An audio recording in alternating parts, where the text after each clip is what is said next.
Hello, and welcome to this episode of the Reset Podcast. I'm your host, Lauren Munoz, CEO of the experience agency, D Flash. Each episode, I bring a different business leader or entrepreneur, really unique person who's doing some really game-changing work. And as we're in this unusual time of COVID, it's really fascinating to have conversations with business leaders and entrepreneurs who are figuring this all out along the way. And that's why I'm so excited to have Katie Fogarty, who's the CEO of the Reboot Group, on the show. And talk about how she's working with her clients and navigating this unusual neck of the woods, as well as how she built her incredible career. It's going to be a great conversation. Take a listen. Hi, Katie. Hi, how are you, Laura? Hanging out in a tin can in Manhattan. Staying safe, right? Safe, sane, eating all the snacks. Eating all the snacks. I'm with you. Yep. I've my fridge is sort of full, but becoming empty. And I'm sharing with 5 people, so there aren't enough snacks. I was going to say, how many grocery runs do you do, or are you just on Instacart every single day? You know what? I am not an Instacart person, but I'm limiting my grocery runs. We're doing it once a week because I feel like I'm starring in a zombie apocalypse movie, and I just it's not because you are mental health. So we do it once. We do it once a week. No, that's good. Yeah, same here. I try and limit the amount of time I go outside and where I go because 1, crowds. 2, I don't want to do this anymore. So I totally understand. So even though we're kind of in this unusual set of circumstances, the show does not change. So first question always is, Katie, what was your first job? I knew that was your first question, and I was racking my mind because I feel like I've had a lot of first jobs, like first job out of college, first job that I got for myself that somebody didn't help me with, but my actual first job where I had pay stubs and had to file taxes and put money in a bank account was actually for a year when I was between 6th and 7th grade. I did a year working episodically as a child model.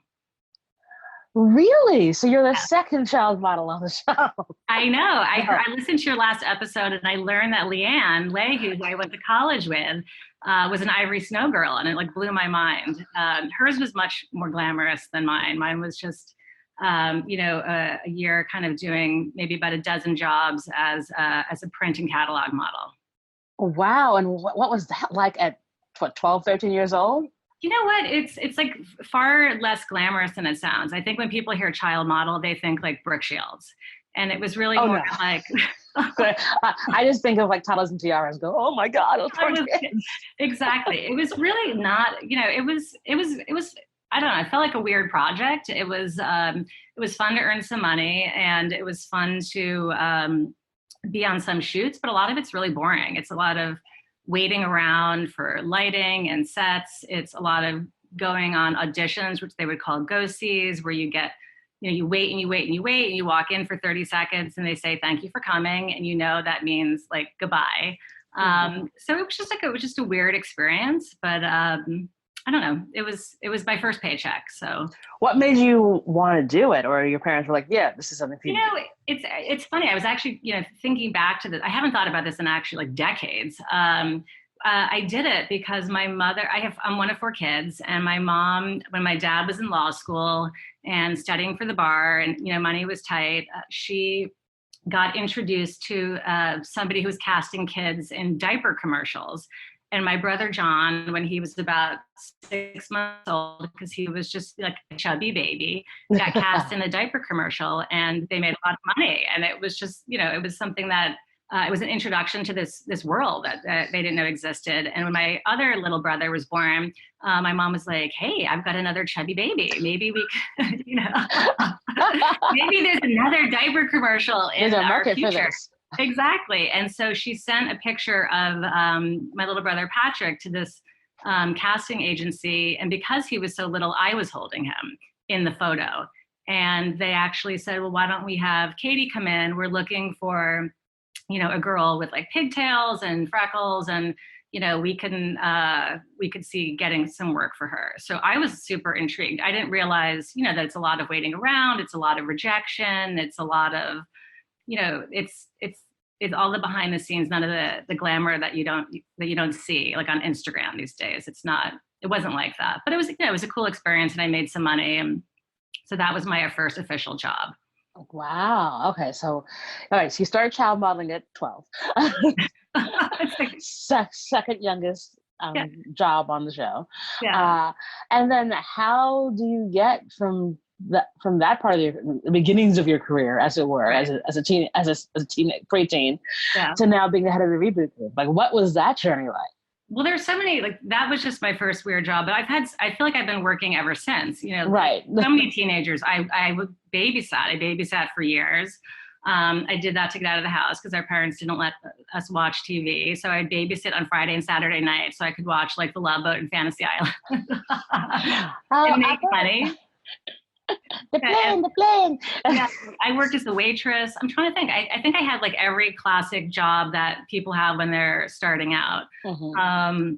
And then, I went to college, graduated as a religious studies major, which made me unemployable. I was going to say, like, were you bored in college? Yeah, I went to a small liberal arts college. I was sort of grappling with, I was raised Catholic. I was grappling with my, what was beginning to be a lack of faith. And I just was curious about knowing more about the community in which I was raised. Studying religion is really like a mix of philosophy, history, international relations. I studied religions of the world. It was fascinating, but it did make me unemployable. So when I got out of college, I actually went and taught English in Japan for a year because I realized that like my ability to speak English was really one of my only marketable skills. Hey, listen, whatever works. I know, exactly. So I took it on the road. I lived in Japan for 2 years. It was an incredible experience. And I was able to save some money there because they actually paid English teachers well. The school that I got hired in gave me my own like housing. So I was able to actually like bank some money and return home and head to Washington, D.C., where I worked on Capitol Hill for a number of years. I got a job. I had done a semester in DC when I was a junior in college, and I was able to leverage that time on Capitol Hill to land another, similar job, where you're sort of low person on the totem pole, you're opening mail, you're pitching in and you're helping out. And I worked originally for a senator from Michigan who was getting ready to retire, which is why I was able to land a job in his office. People didn't want to work for him because they knew in 6 months they'd be out of a job. But I went in to work as the assistant to his chief of staff and answered phones and kept my ear to the ground about other opportunities in offices where people were not retiring. And I got really, really lucky. I wound up on the staff of Senator Bill Bradley from New Jersey. And I started, wow. Yeah, it was a great experience. I started there again, like low person on the totem pole. I was the assistant to his legislative director. So that was the woman that ran the whole legislative team across the different legislative disciplines like transportation, international relations, banking, et cetera. And I was her assistant, and I did that job for about 2 years until I was given my own, legislative areas to work on. I helped with transportation issues and some environmental issues related to like fisheries, beaches, things that were important to New Jersey as a coastal community. So that wow. And so what was that like working for a senator? Like, and then he ended up running for president. Yes, it was amazing. I worked on his team before he ran for president, but it was incredible. I loved being on Capitol Hill. I was really passionate about politics. Senator Bradley was and is, an incredible mind, a great thinker, I think a very sort of old school politician where you brought a lot of intellect, you brought a lot of passion for your community. And your constituents. And he just had a great office full of really talented people.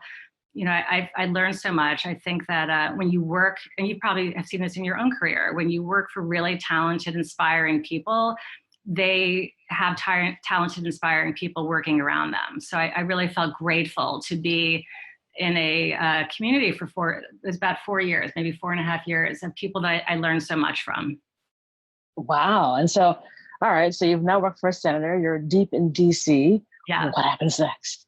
What happens next? I wound up when Senator Bradley retired, I wound up working, I left Capitol Hill and I worked for a public relations firm called Edelman Public Relations. And I worked on their policy division. So it was communications around policy issues for clients like the National Cattlemen's Beef Association, clients that had sort of government relations type communication issues. And it was great. I mean, it was good to work in a PR firm. It was my first exposure to doing client work, and that skill set is important because you can take that into any industry.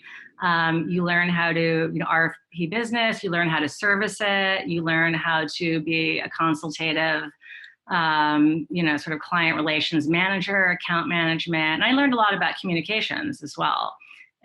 Across different platforms. And I did that for a couple of years, but, burnt out a little bit. It's hard to do client work continuously. And I left and went to grad school and got a master's in journalism. And that sort of put me on the path to where I am today. So since that time, I've had a 20-year career in communications. I got my master's in broadcast journalism. I wound up working for CNN Financial News. I worked at New York One News. I used to write the morning news for a year. And then I went back to PR for a small shop in New York after I moved up to the city with my husband. And I have been working for myself doing communications work for about the last 12 years. And the last 6 of them have been really career communications work. I decided to, even though my career had been telling people stories my whole life, I was helping tell legislative stories, for Senator Bradley. I told news stories when I worked in a newsroom. I told my client stories when I worked in a PR firm, but my skill set felt like really diffuse and I wanted to narrow it. I had kids at this point and the desire to have more control over my schedule. I did not want to work in a newsroom any longer.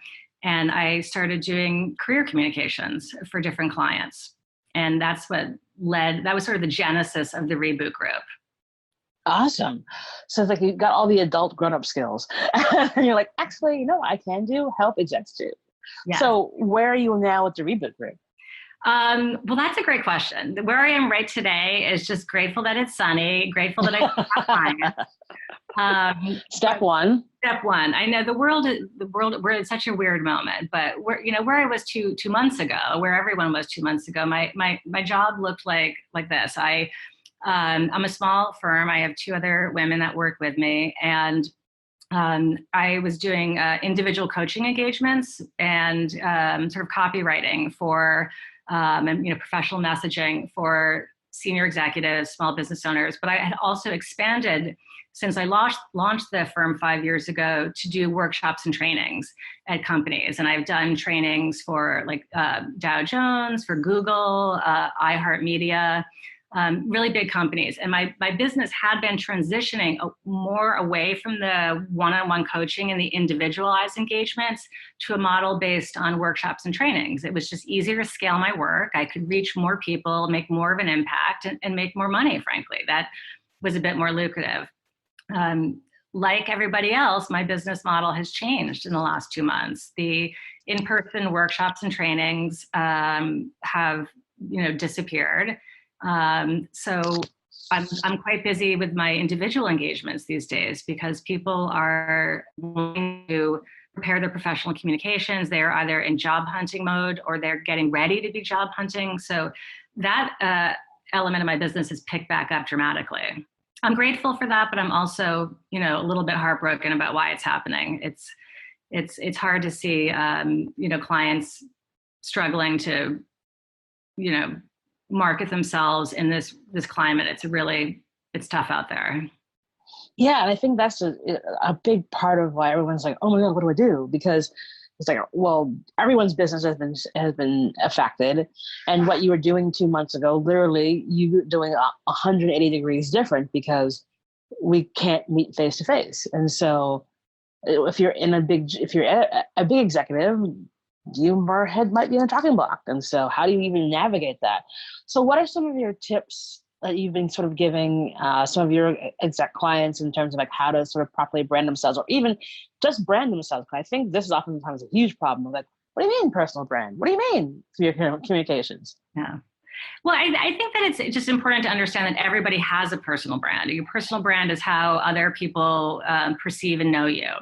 And I think it's important. It's always been important, and it's critically important today to take ownership of your story, right? You want to make sure that you are sharing a message that communicates the value that you offer to your clients, to your industry, to your network. And it's even more critical today because you want to either preserve the job that you have, preserve your client base that you have currently, or win and grow new business so that you can survive. So it's important to clearly identify, what distinguishes you from other people with similar backgrounds. Really get clear about what your value is.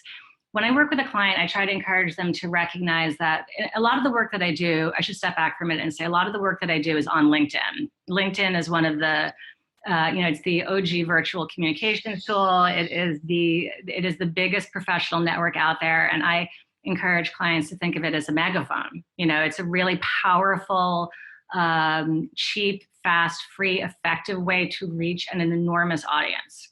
Everyone's professional network is on LinkedIn. So you want to make sure that you are creating a powerful, robust, discoverable profile that shares your story well. So that's like the background. But to share your story well, which is sort of like the trick, that's everyone wants to know how to do that. It's to recognize that you shouldn't be using your LinkedIn profile or your personal bio or any of your messaging just to tell people what you do, or worse, what you've done. A lot of times people think like, I'm going to give you the laundry list of everything I've ever done and everywhere I've ever been, and people are going to sit back and be knocked out. And nothing could be further from the truth. People really want to know what you can do for them. That's where you get, the magic happens, where you get hired, where you win clients. It's not saying I did this, that, and the other thing in the past. It's more about this is what I can do in the future for you. So you want to create language that is forward-looking, that shares your value and explains the difference that your work makes and the outcome that it delivers.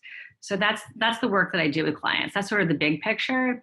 And the smaller stuff is just, optimizing your profile, making sure that you're paying attention to things like your image, your headshot, that you're fully building out the profile completely, that you're using the proper keywords that optimize it for discoverability by recruiters and hiring managers, that you're paying attention to things like getting recommendations, that you're being strategic about how you use it, that you're using it at all. That's like my big step one. Step one. Do you even have one?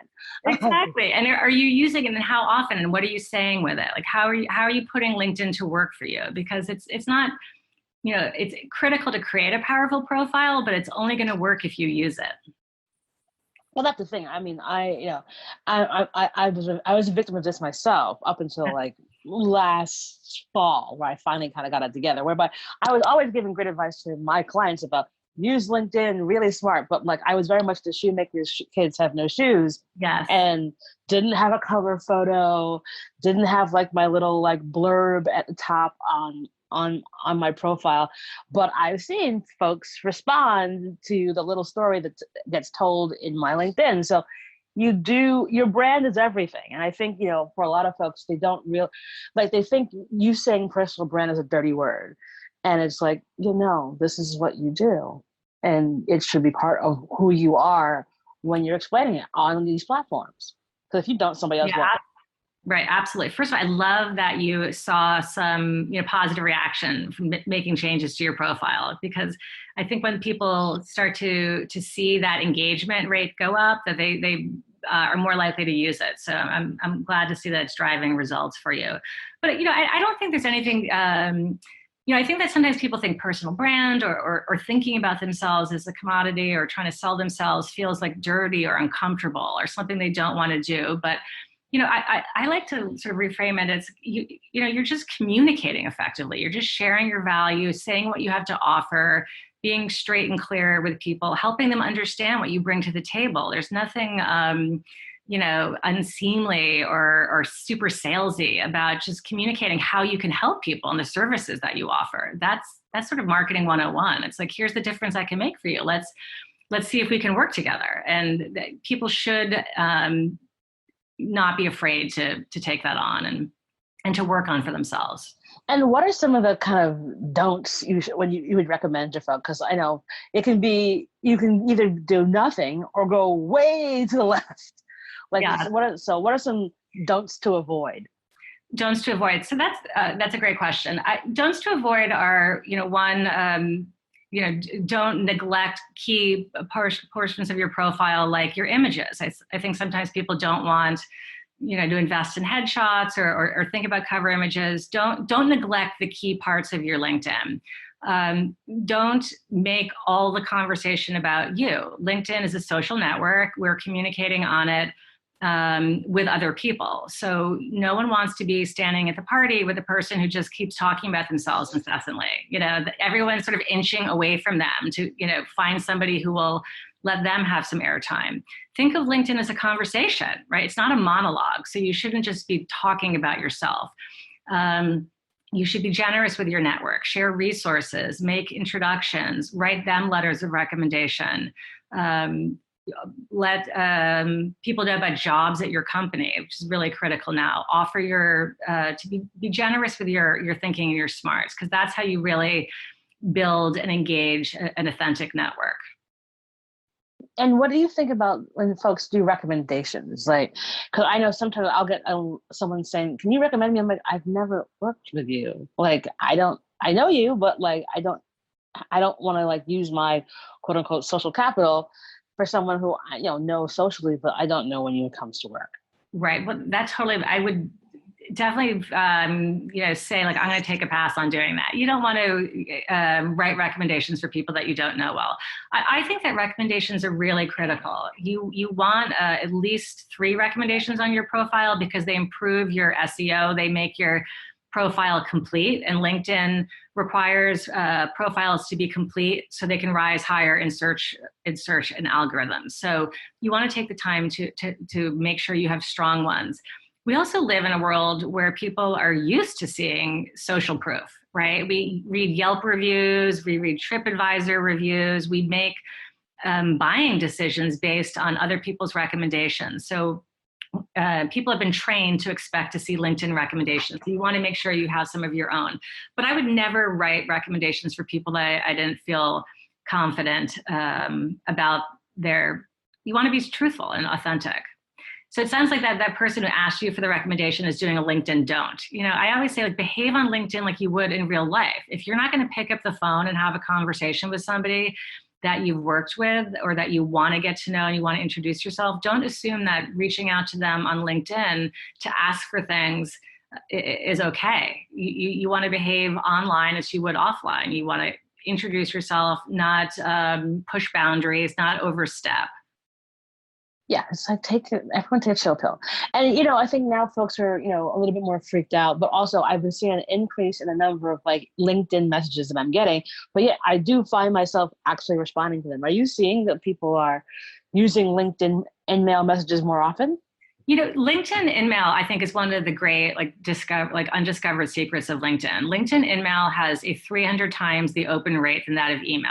Most of us are buried in email. I have a work email. I have a personal email. My inbox is overfloweth. You would be horrified if you could see all.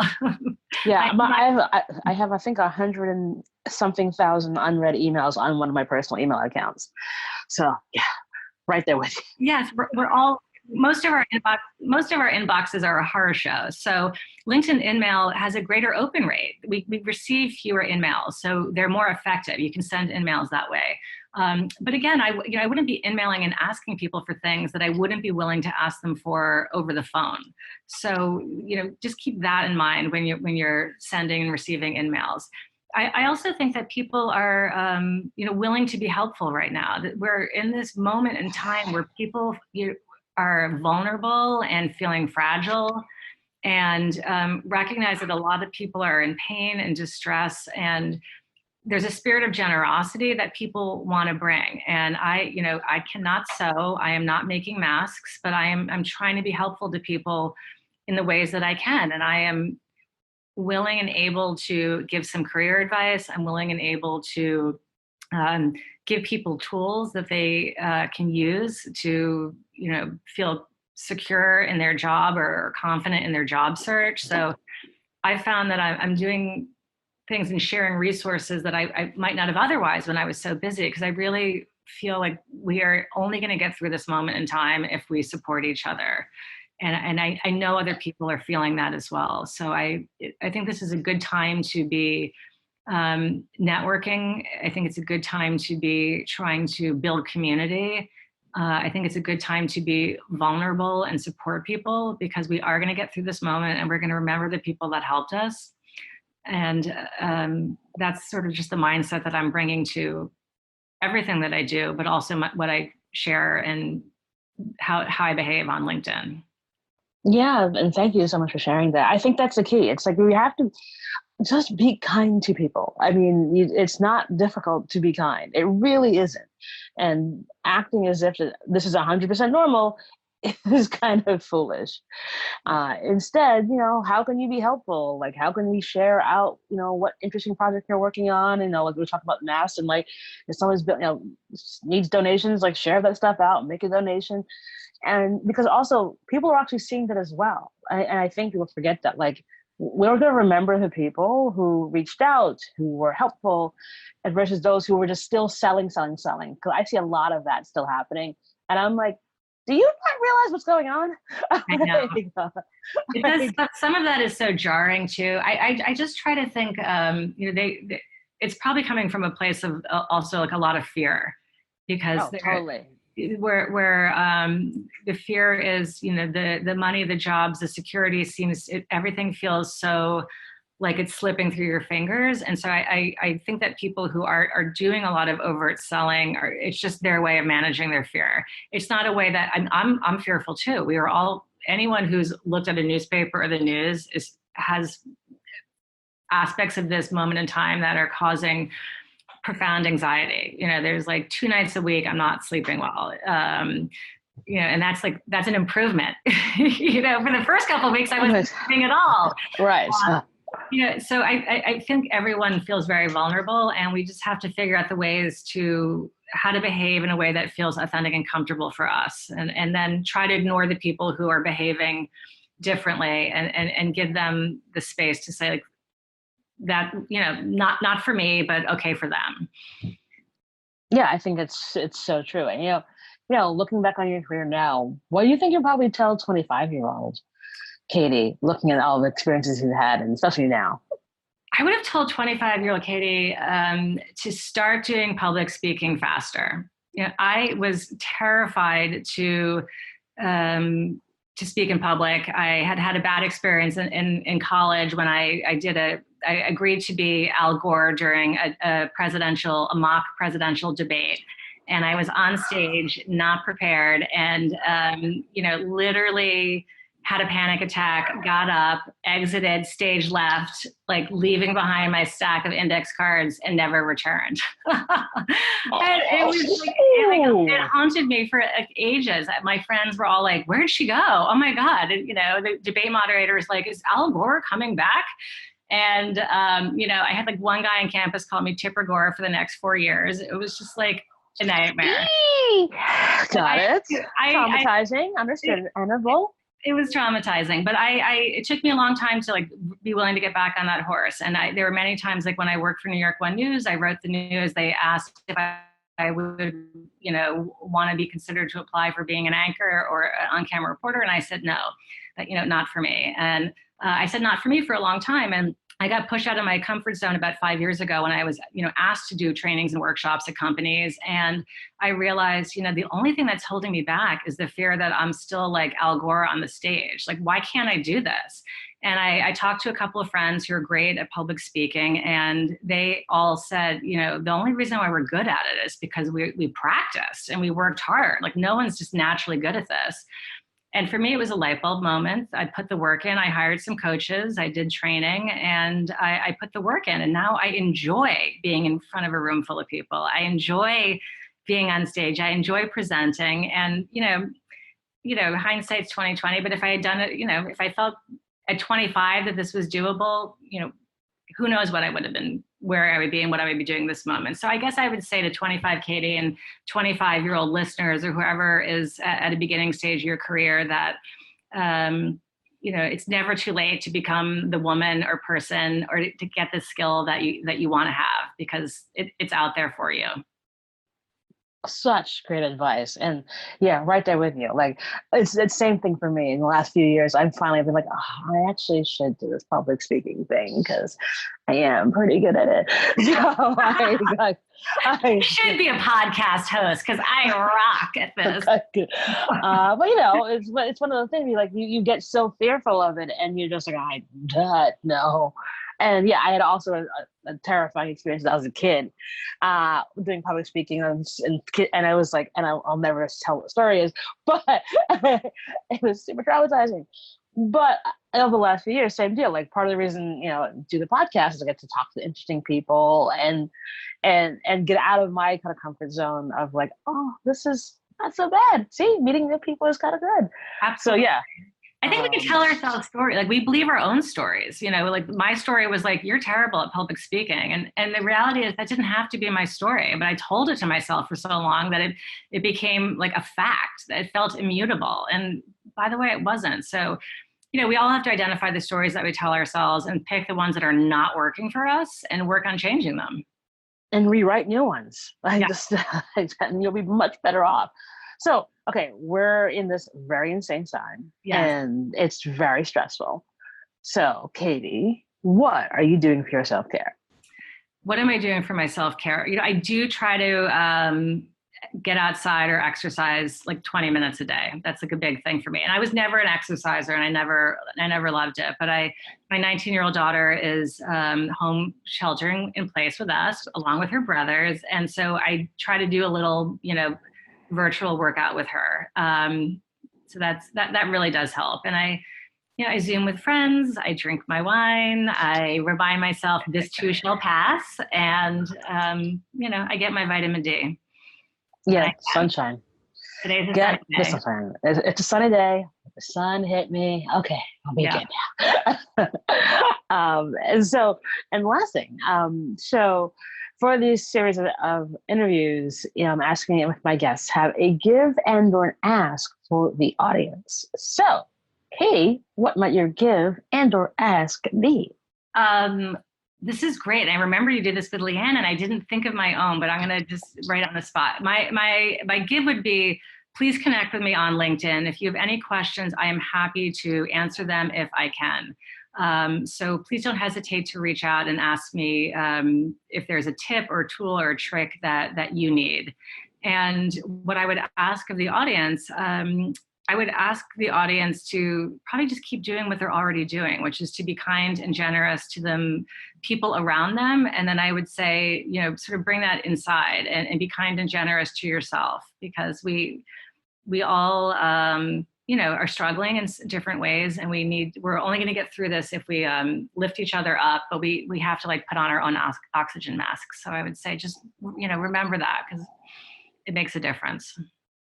Awesome. Oh, Katie, that was wonderful. Thank you so much. It was such a delight to have you on the show. Thank you so much, Laura, for having me. Absolutely. You're amazing at this. You're amazing at this. Why, thank you. But yeah, this is so wonderful and so helpful. I think lots of folks will be reaching out to you on LinkedIn, trust. And we'll put all your details in the show notes so folks can reach out and talk to Katie, and don't inundate her with crazy questions, but ask her one or two. Because I'm actually we also, help. She's happy to help. See, look at that. But thank you so very much. Take care, Laura. Awesome. And that is our show.